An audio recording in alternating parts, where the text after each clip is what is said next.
स्वागत है आपका। इंडिया टीवी देख रहे हैं आप, आपके साथ मैं हूं प्राची पाराशर। वक्त हो गया है कहानी कुर्सी का। कहानी कुर्सी की में आज हम चर्चा करेंगे लालकृष्ण आडवाणी को मिल रहे भारत रत्न पर। बीजेपी के पुरोधा कहे जाने वाले लालकृष्ण आडवाणी को भारत रत्न से सम्मानित किया जाएगा। प्रधानमंत्री नरेंद्र मोदी ने आज खुद इस बात की सोशल मीडिया के जरिए घोषणा की। मोदी सरकार के इस मूव को बड़े रणनीतिक कदम के तौर पर देखा जा रहा है। हाल ही में राम मंदिर उद्घाटन कार्यक्रम में आडवाणी के ना जाने पर मोदी विरोधियों ने जबरदस्त नैरेटिव बनाया, बीजेपी पर कई आरोप लगा दिए, लेकिन पीएम मोदी के एक फैसले ने उन सारे नैरेटिव को ध्वस्त कर दिया। प्राण प्रतिष्ठा के 13 दिन बाद राम मंदिर आंदोलन के सबसे बड़े चेहरे को देश का सबसे बड़ा सम्मान देना बीजेपी के लिए हर एंगल से बेनिफिशियल है। ये पहल भाजपा के युवा और पुराने कार्यकर्ताओं, समर्थकों और शुभचिंतकों को और ज्यादा उत्साहित करेगी। जिस आसानी से भाजपा में पीढ़ीगत परिवर्तन हुआ और उसकी अगली पीढ़ी ने भाजपा को कैसे मजबूत किया और अपनी पिछली पीढ़ी के योगदान को भी पहचाना, ये संदेश इस फैसले के बाद जरूर नया नैरेटिव गढ़ेगा और इसीलिए इसे एक बड़ा पॉलिटिकल और स्ट्रैटेजिकल मूव माना जा रहा है। ऐसे वक्त पर लालकृष्ण आडवाणी को भारत रत्न देने की घोषणा की है जब राम जन्मभूमि को लेकर एक राम लहर पूरे देश में चलती हुई नजर आ रही है। इसी पर करेंगे चर्चा। खास मेहमान हमारे साथ स्टूडियो में हैं Rahul Mahajan, senior journalist, Sameer Chougaonkar, senior journalist, और हमारे पॉलिटिकल एडिटर देवेंद्र पाराशर हमारे साथ हैं। आपका बहुत बहुत स्वागत है। देवेंद्र, इसे क्यों कहा जा रहा है कि ऐसे वक्त में जब राम मंदिर की चर्चा हो रही है, ऐसे वक्त में जब राम मंदिर को लेकर खासकर आडवाणी का नाम लेकर प्रधानमंत्री नरेंद्र मोदी पर पर्सनल अटैक किए गए और ये कहा गया कि वो लाइमलाइट खुद लेना चाहते हैं, कैमरे के आगे खुद आना चाहते हैं, इसलिए सबसे बड़े पुरोधा लालकृष्ण आडवाणी को इस कार्यक्रम में शामिल नहीं होने दिया गया। ऐसे वक्त में भारत रत्न का ऐलान करना कितना बड़ा स्ट्रैटेजिकल मूव है? और प्राजी, प्रधानमंत्री नरेंद्र मोदी के आलोचकों के हिसाब से अगर आप देखें तो कोई ना कोई टारगेट, कोई ना कोई बहाना ढूंढते रहते हैं और जो हमेशा से ही फेक होता है, एक फेक नैरेटिव गढ़ने की कोशिश की जाती है। हम जानते हैं कि लालकृष्ण आडवाणी जी को इस बार भी जब निमंत्रण भेजा गया था, प्रधानमंत्री नरेंद्र मोदी खुद ये चाहते थे कि अगर स्वास्थ्य इजाज़त दे तो लालकृष्ण आडवाणी वहाँ पे ज़रूर जाएं। यही नहीं, भूमि पूजन के समय भी ये बात कही गई थी। लेकिन आप समझ सकती हैं और कोई भी व्यक्ति बहुत आसानी से समझ सकता है कि 96 साल की उम्र में इस ठंड में दिल्ली से अयोध्या जाना और वो कितना मुश्किल काम रहा होगा। सुरक्षा के प्रोटोकॉल को आपको कुछ हद तक फॉलो करने ही होंगे और आपने खुद अयोध्या में उस समय थी, वहाँ पे आप देख रही थी कि ठंड ने क्या स्थिति बना दी थी वहाँ पर, ये कितना मुश्किल काम था। तो वैसे नैरेटिव चलते रहते हैं, लेकिन उसके चलते ये भारत रत्न देने का फैसला या वैसे नैरेटिव पे चलते किया गया, ऐसा बिल्कुल नहीं होता। लालकृष्ण आडवाणी के हिसाब से अगर आप देखें और प्रधानमंत्री नरेंद्र मोदी के हिसाब से देखें तो लालकृष्ण आडवाणी को सबसे सम्मानित नेताओं में से एक वो देखते हैं और हमेशा इस बात का जिक्र करते हैं कि उनके राजनीतिक विचारधारा को गढ़ने में लालकृष्ण आडवाणी का भी योगदान कैसे रहा था समय समय पे। जैसे जिस प्रकार की यात्राएं लालकृष्ण आडवाणी करते रहे हैं, चाहे उदय यात्रा की बात कर लें, भारत सुरक्षा यात्रा की बात कर लें, स्वर्ण जयंती यात्रा की बात कर लें, ये सारी चीज़ें बताती थी कि लालकृष्ण आडवाणी देश के विज़न को कैसे गढ़ने की कोशिश करते थे। और प्रधानमंत्री नरेंद्र मोदी का अपने काम करने का तरीका आप देखें तो वो कुछ इसी तरह से रहते हैं कि वो हमेशा एक विज़न देते हैं, एक विज़न गढ़ते हैं। 2047 के भारत की जब बात करते हैं तो क्या है, वो एक विज़न है। सबको पता है कि नरेंद्र मोदी 2047 तक प्रधानमंत्री नहीं रहेंगे, लेकिन वो एक विज़न देते हैं कि देश को इस दिशा में चलना है। लालकृष्ण आडवाणी शुरू से ही इस काम को करते रहे हैं। इतना ज़रूर है कि वो इस भारत रत्न के बाद वो जो एक फेक नैरेटिव गढ़ने की कोशिश की जाती है, खासतौर पे कुछ यूट्यूब वाले या कुछ सोशल मीडिया में के जो फ्रिंज एलिमेंट जिसे मैं कहना चाहूँगा, उनके मार्फत जो गढ़ने की कोशिश की जाती है, उसके चलते बीजेपी के कार्यकर्ताओं में अगर थोड़ी बहुत कुछ शक शुबा हो भी, वो दूर दूर तक कहीं नहीं रह जाएगी और बीजेपी का कार्यकर्ता निश्चित तौर पर बहुत ज़्यादा खुश होगा। और एक बात कार्यकर्ताओं की हमने कर ली, अक्रॉस द पॉलिटिकल पार्टी अगर आप देखेंगे तो उनमें से भी शायद ही मेन स्ट्रीम पॉलिटिकल पार्टी का कोई बड़ा नेता ऐसा हो जो इस फैसले से खुश ना हो। तो ये एक बड़ा फैसला है लालकृष्ण आडवाणी के योगदान को महत्व देने के लिहाज से, और इसी हिसाब से पीएम मोदी की सरकार ने यह फैसला किया। आप कह सकते हैं कि एक तीर से दो निशाने हुए हैं। पहला तो उन विरोधियों के मुंह को बंद करने की कोशिश की गई है, उनके बयानों पर वार करने की कोशिश की गई है जो खासकर लालकृष्ण आडवाणी को लेकर प्रधानमंत्री नरेंद्र मोदी पर हमलावर रहते हैं, उन्हें हाशिए पर पहुंचाने का आरोप लगाया जाता है। ऐसे लोगों के लिए भी जवाब है। और दूसरा, कार्यकर्ताओं में तो जरूर उत्साह भरा गया है इस फैसले के बाद। किस तरीके के रिएक्शन सामने आ रहे हैं एक बार वो सुनवा देते हैं। मुख्तार अब्बास नकवी क्या कह रहे हैं, बीजेपी के नेता, कांग्रेस के नेता संदीप दीक्षित क्या कह रहे हैं, एक बार वो सुनवा देते हैं, फिर चर्चा को आगे बढ़ाएंगे।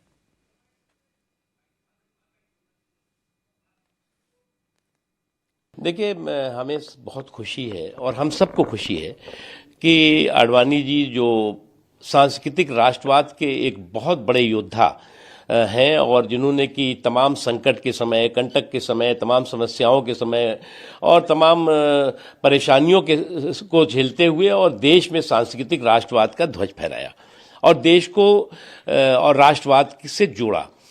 मेरा सौभाग्य है कि राष्ट्रीय अध्यक्ष के नाते मुझे काम करने का यूथ विंग में जनरल सेक्रेटरी के रूप में, उसके अलावा जो है वो जब वो डिप्टी प्राइम मिनिस्टर थे तो उस समय भी सूचना प्रसारण मंत्रालय में उनके साथ काम करने का मौका मिला। वो जो शख्सियत है आडवाणी जी की, वो शख्सियत पूरे देश के लिए सबक और संदेश रही है और वो ख़ासतौर से उन लोगों के लिए जो इस वक्त आज भी जो है वो सामंती सियासत के सूत्रधार बने हुए हैं। नहीं, शुभकामनाएं आडवाणी जी को और क्या कह सकते हैं। बस यही है कि भारतीय जनता पार्टी को और प्रधानमंत्री को भी बड़े देर सवेर आडवाणी जी याद आए, जो पिछले 8-9 साल में वो उनकी पार्टी के बड़े नेता रहे हैं और एक तरीके से आज भारतीय जनता पार्टी जिस स्थिति में है उसमें मुख्यतः तो जो उसका आधारशिला रखी थी वो आडवाणी जी ने रखी थी। व्यक्तिगत रूप से कम हम लोग जो युवा हैं राजनीति में, उनको बचपन से देखा है जिस तरीके से भारतीय जनता पार्टी और इन लोगों ने उनके साथ व्यवहार किया था, वो बहुत अच्छा नहीं लगा उसका। लेकिन ठीक है, आज भारत रत्न मिला है तो उनको शुभकामनाएं। यही बात राहुल जी सबसे ज्यादा देश की राजनीति में सुनने को मिली जब से प्रधानमंत्री नरेंद्र मोदी ने देश की कमान संभाली, जब से उनका उदय हुआ या उनकी जो पॉपुलैरिटी थी वो देश में बढ़ती गई कि उन्होंने जिनसे सीखा उन्हें ही हाशिए पर कर दिया, उन्हें ही साइडलाइन कर दिया।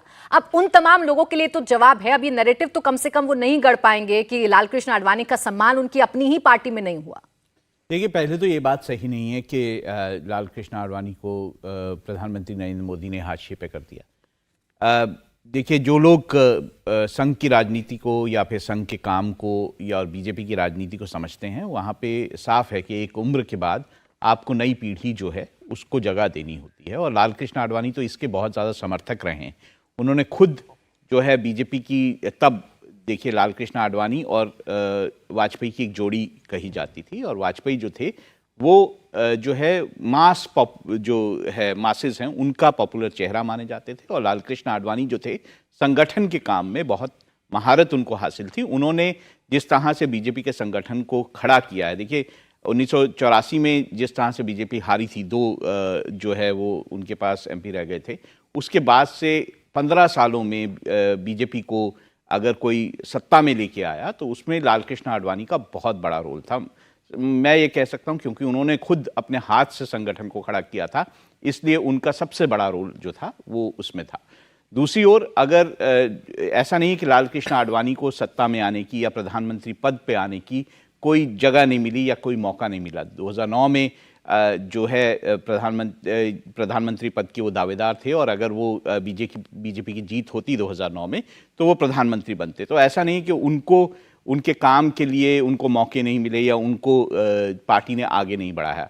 उसी का रिफ्लेक्शन जो है हम जो है नरेंद्र मोदी और अमित शाह की जो जोड़ी है उसमें देखते हैं कि एक जो है वो मास लीडर है, मास लोगों की पसंद है, देश की जनता की पसंद है, दूसरा ऑर्गेनाइजेशन को चलाने वाले ऑर्गेनाइजेशनल मैन है। तो मुझे लगता है कि बहुत ज़्यादा कंट्रीब्यूशन जो लालकृष्ण आडवाणी का, उसे आज भी भारत रत्न देकर सम्मान दिया गया और पहले भी ऐसा नहीं है कि उनको सम्मान नहीं दिया गया।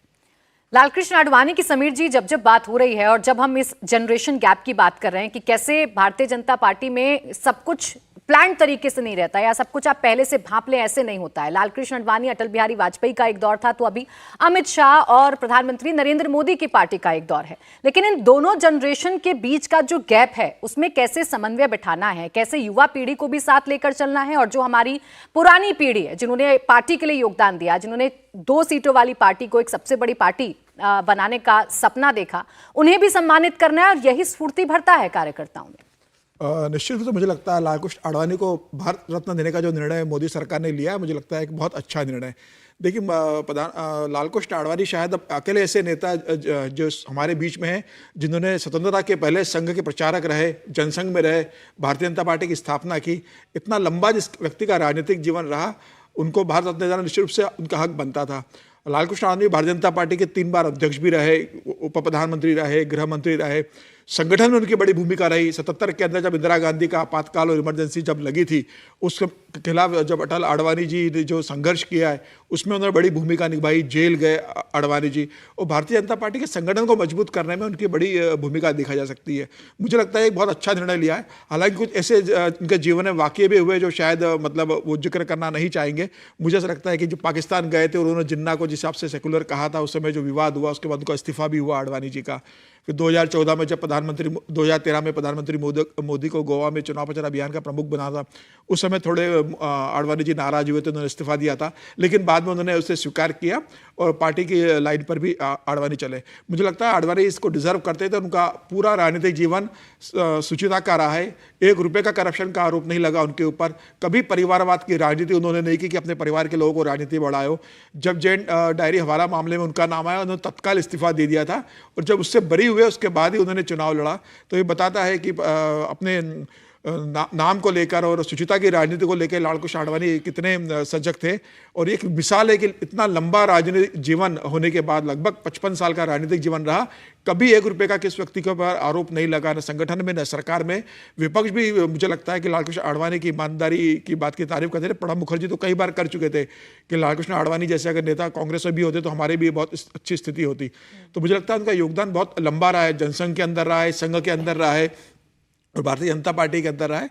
तो आज अगर उन्हें भारत रत्न दिया गया तो मुझे लगता है यह निश्चित रूप से एक अच्छा निर्णय प्रधानमंत्री मोदी की ओर से लिया गया है।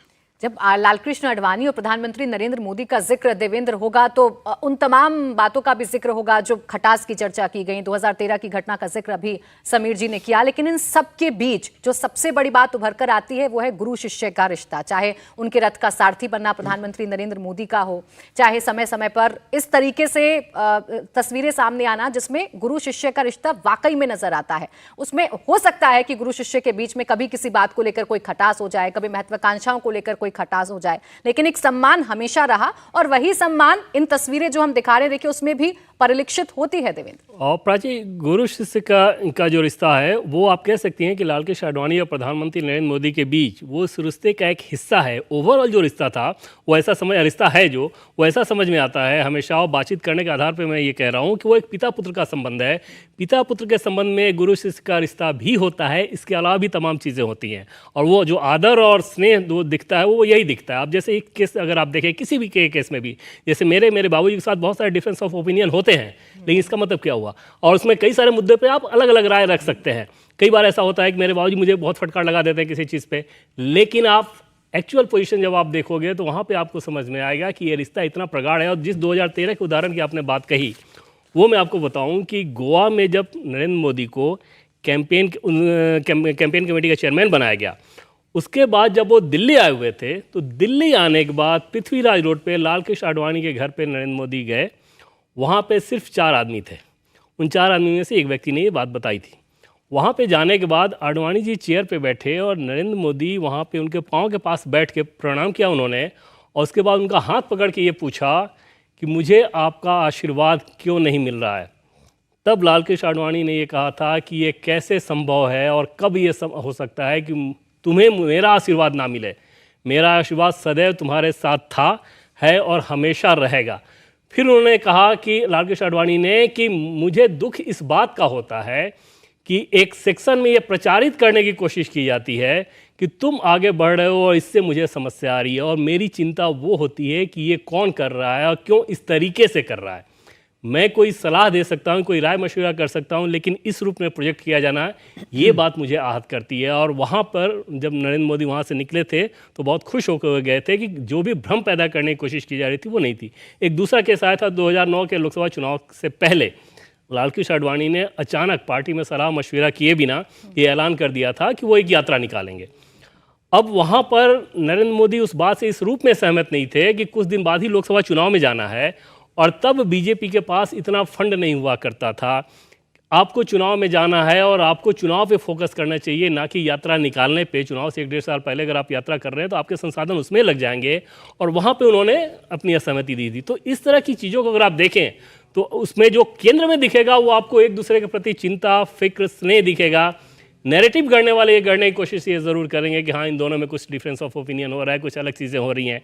और नरेंद्र मोदी ने जितना सम्मान लालकृष्ण आडवाणी को आज भी दिया है, वो हमेशा से आप देखेंगे कि किसी भी लेवल पे पार्टी का कोई भी बड़ा नेता किसी भी बड़े अवसर पे लालकृष्ण आडवाणी को ज़रूर याद करेगा। उनके हर एक जन्मदिन पे प्रधानमंत्री नरेंद्र मोदी खुद वहाँ पर जाते हैं। तो ये सारी चीज़ें तो जिनको समझ में आना है उसको आ रहा होता है, जिनको नैरेटिव गढ़ने की कोशिश करनी होती है कि कोई ना कोई नरेंद्र मोदी पे आपको आलोचना करना है, अटैक करना है, तो एक बहाना चाहिए, तो और कोई नहीं तो आडवाणी से ही। जो आडवाणी तब बहुत कटु हुआ करते थे, आज उन लोगों को आडवाणी जी प्रिय लगने रहेंगे। लेकिन अभी भी देखिए ना, इस खबर पर कई तरीके के रिएक्शन सामने आ रहे हैं। एक तरफ इन तमाम नैरेटिव्स को प्रधानमंत्री नरेंद्र मोदी ने ध्वस्त कर दिया है, लेकिन आडवाणी पर जमाते इस्लाम का एक बड़ा बयान सामने आया है और ये कहा गया है कि बाबरी मस्जिद तोड़ने वाले को इनाम मिल रहा है। मौजूदा सरकार नफरत की सियासत कर रही है और इसी दिशा में ये एक और कदम है जिसमें मौजूदा सरकार ने लालकृष्ण आडवाणी को भारत रत्न देने का ऐलान कर दिया है।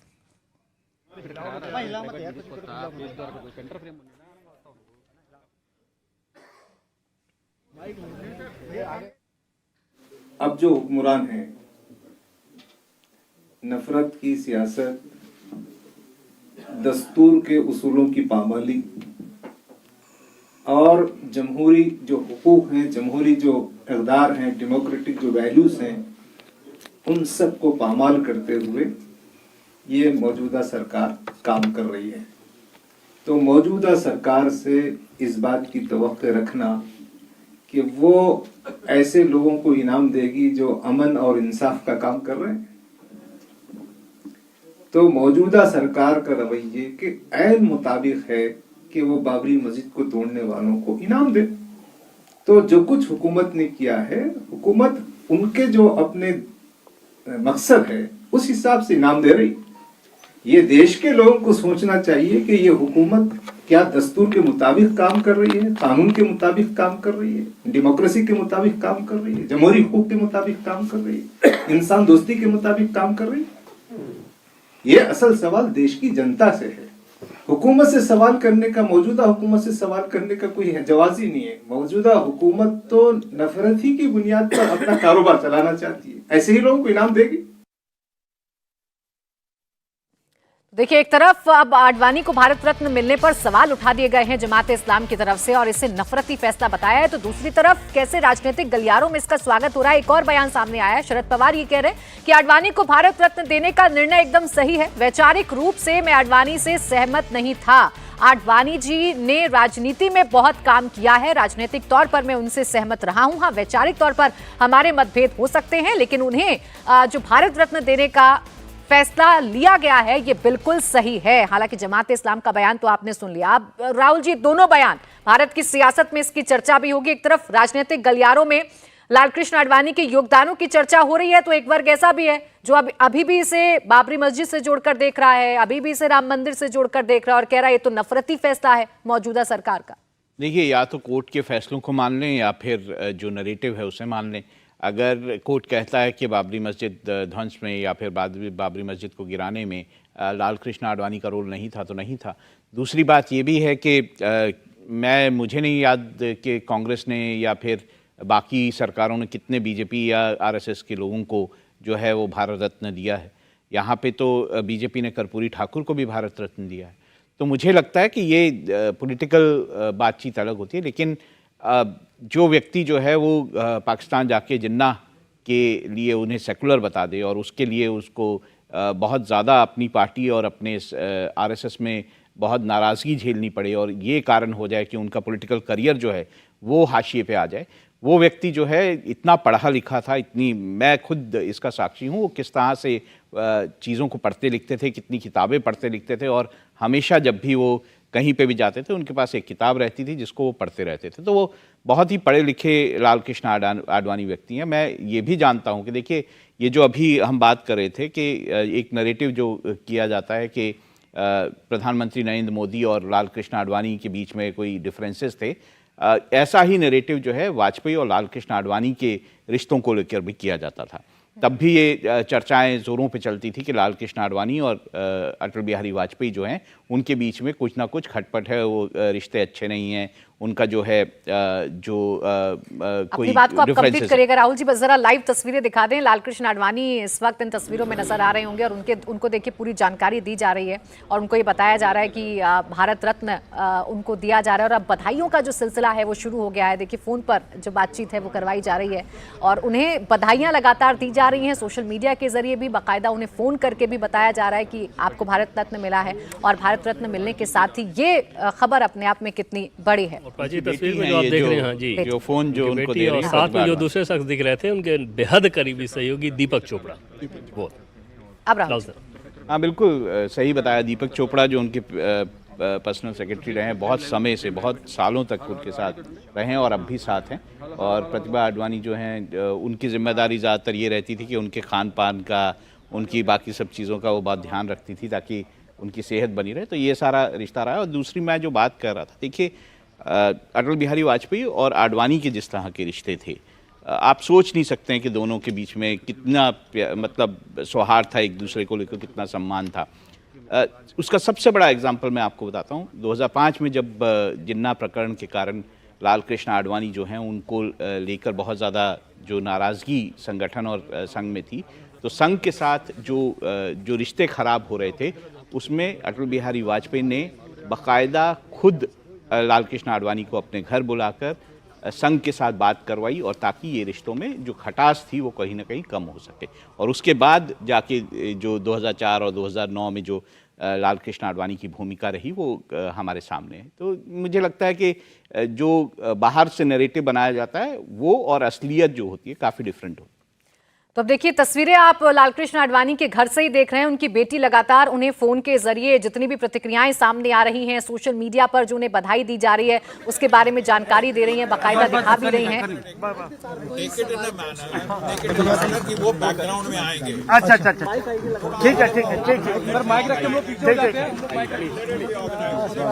बस बस बस ठीक है, बस बस बस बस ठीक है ठीक है ठीक है,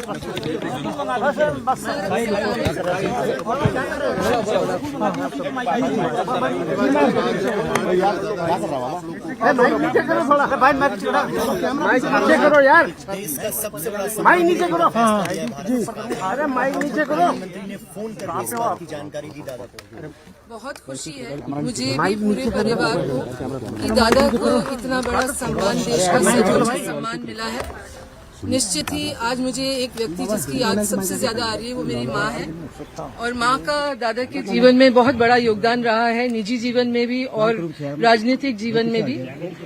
दादा बहुत खुश हैं। मैंने जब दादा को बताया, मुझे पता लगा और मैंने दादा को बताया तो वो बहुत ही खुश थे और उन्होंने यही चीज बोली कि जीवन में उन्होंने अपना पूरा जीवन देश की सेवा में लगाया, इसके लिए वो बहुत खुशगुजार हैं और प्रधानमंत्री श्री नरेंद्र मोदी का धन्यवाद करते हैं और देश की जनता का जिनसे वो असीम प्रेम करते हैं उनका भी बहुत धन्यवाद करते हैं कि जीवन के इस पड़ाव पर उनको इतना बड़ा देश का सबसे सर्वोच्च सम्मान मिला। बहुत धन्यवाद सबका। तो उनकी बेटी को आपने सुना जो धन्यवाद दे रही हैं, खुशी भी जाहिर कर रही हैं और बता रही हैं अपने पिता के योगदान के बारे में, बता रही हैं कि उनके पिता ने कितना बड़ा योगदान देश के लिए दिया, खासकर भारतीय जनता पार्टी के लिए दिया। उन तमाम बातों का जिक्र कर रही हैं और देखिए बैठी हुई हैं और ये पिता पुत्री के एक रिलेशन की जो खूबसूरती है वो कम से कम इन तस्वीरों में तो नजर आ रही है।